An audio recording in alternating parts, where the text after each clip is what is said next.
Welcome to Samba Samba. Enjoy the video. Start by opening a new Excel workbook.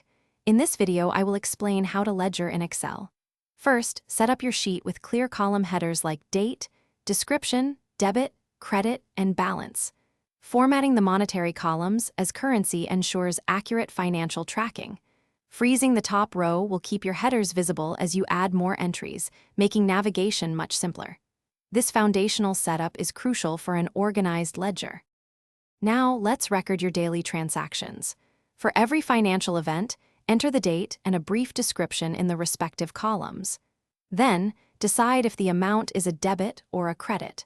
Remember, debits typically represent money coming in or an increase in assets, while credits signify money going out or a decrease in assets. Accuracy here is key for maintaining a balanced ledger.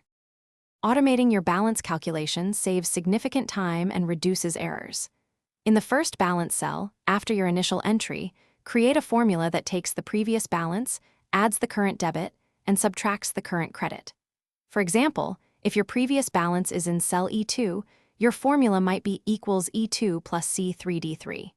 Then, simply drag this formula down the column to apply it to all subsequent rows, ensuring your running balance is always up to date. Regular review is essential for effective financial management. Take time to check your entries for any discrepancies or missing information.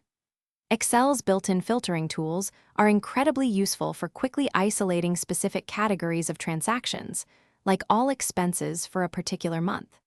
You can also create basic charts, such as a line graph of your balance over time, to gain valuable insights into your financial health and identify trends. Thanks for watching. Consider subscribing if we helped you.